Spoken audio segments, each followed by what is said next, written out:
What's going on, everybody? Staff Sergeant Eckert here. Today I'm going to take you through a couple of exercises that will take you from being able to do a struggled 5 pull-up reps to a casual 10 and beyond. So let's get into it.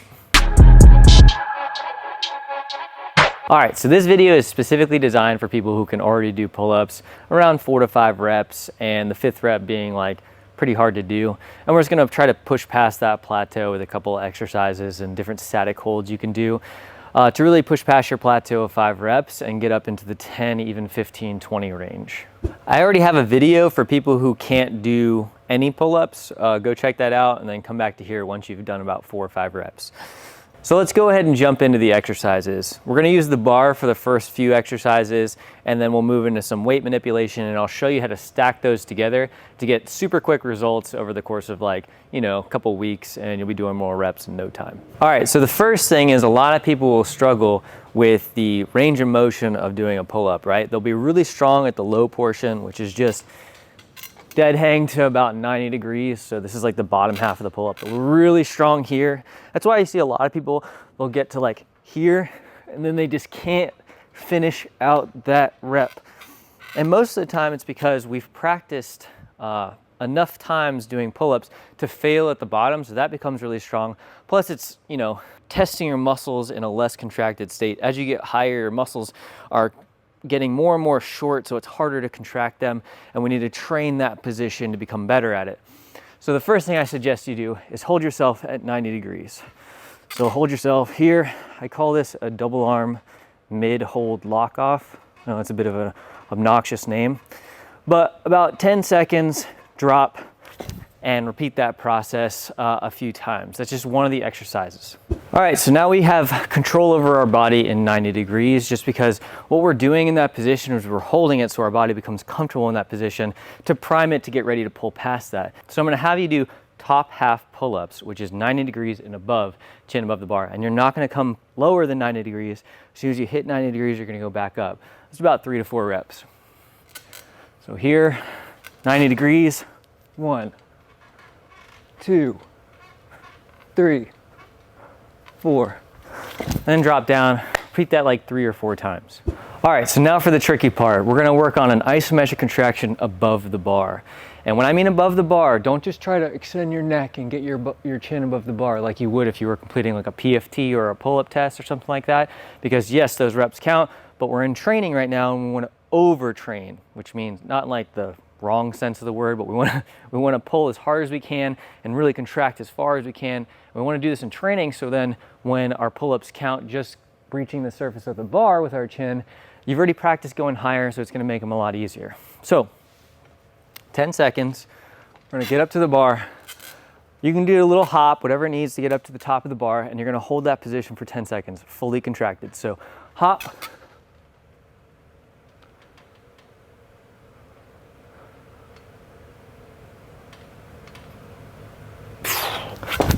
repeat that like 3 to 4 times, and we're just getting the muscles used to being able to hold those positions. Because remember, when we're doing our full range, we're really strong at the lower portion, but as we get to this higher portion, which is what we're training right now, we're gonna gain more confidence because that's usually the weaker area, especially like in the example, when you're struggling, you get to like that half rep and you can't get your chin above the bar.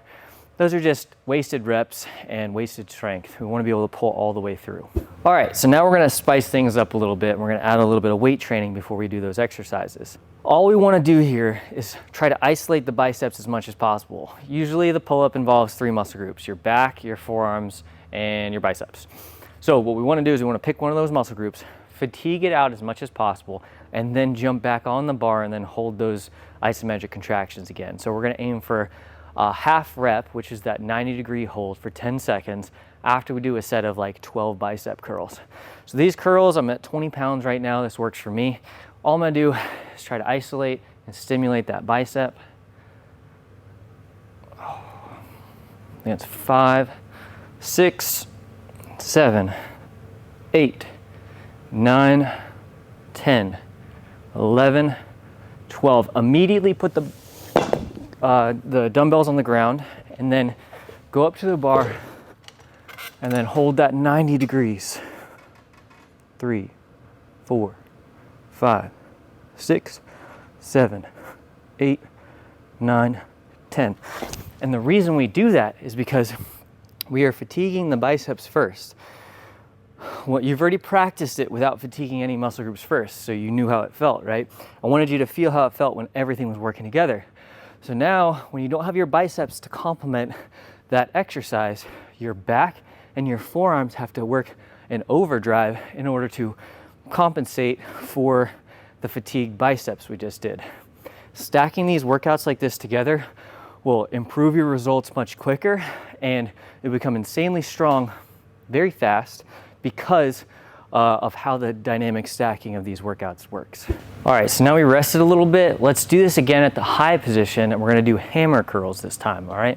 So hammer curl is just a neutral grip. Instead of being supinated, which is your palms facing up, just hold a hammer curl, neutral grip, side by side, and then just do 12 reps. So 12, because what this is gonna do, it's gonna leach into the forearms a little bit and attack your grip strength as well as your biceps and those pulling muscles. So when we get on the bar, it's gonna make that top hold a lot harder to hold on to, but you can do it. I don't know how many I had, so 10, 11, 12. Put them down, no rest, as much as it takes to transition to the bar. Grab on, jump up, hold in that high position. Hold here, 7, 8, 9, 10. And what that's doing is it's teaching your body to hold those tougher positions under fatigue. And that's what you can't do in the beginning. So the reason you can't do your 5 reps solidly is because your body's not used to being fatigued in training to get those few extra reps. So if we can do 5 confident reps, that means you could probably do 8 to 10 reps not so confidently, right? Just pulling through. We want to get those first 5 super confident. That way you can keep pulling. You know, your form gets a little compromised as you get fatigued, but you keep pulling, and it'll increase your number of reps over time. Probably a really short time too. All right, so the last thing I want you to work on is your grip strength. Usually I save this for the end because if you attack your grip strength too early, you won't be able to hold on to the bar or pick up the weights, and you just won't be able to do the exercises. So save grip strength for the last part of your training, and that's what I'm gonna show you right now. So your body is probably pretty comfortable by now, since you can do a few pull-ups, of holding your body weight under the bar, right, with 2 hands. So you can probably hang here for, 30 seconds to a minute, right? What I want you to do is I want you to get comfortable overshooting that weight on each hand. So what that means is grab onto the middle, because that's probably where your body's gonna be best balanced, and then hang with one hand. Do this for about 10 seconds on one side. As soon as you start to get that horrible fatigue, switch hands. What that's doing is it's putting more load on one side of your body. So basically, if you have 2 hands, it would be 50-50 on each hand, usually. But since we have 100% on one hand, our body is now getting used to almost double the weight that it has to pull usually. So you're getting that confidence in your grip to be able to hold on with your body weight with one hand. You can improve this or make this harder by adding a dumbbell. So back to these 20-pound dumbbells here. Obviously you can't switch hands unless you put the dumbbell in your lap or something like that, but just do one hand at a time. But same principle applies. I would start with probably 10 pounds. This is a 20-pound dumbbell, but I've been doing this for a little while. So grab onto the bar, and now we are overshooting the weight even more. Hold on 10 seconds, and then switch, grab on. All right, these are just examples. But all of these exercises and workouts paired together in a dynamic stack or a superset is going to help you develop the confidence, the strength, and the stamina to be able to put yourself in those tough positions. Like, there's a lot of other factors besides doing pull-ups that go into a physical fitness test for the military. There's pressure, there's other people watching, there's diet, nutrition, all that stuff that goes into it. So what we want to do is develop the confidence of your physical ability so it de-stresses you in that environment so you can casually do a lot more reps. Hope you all enjoyed this video. Hopefully it helps you all do those 10 reps and beyond. Like and subscribe. Thanks so much.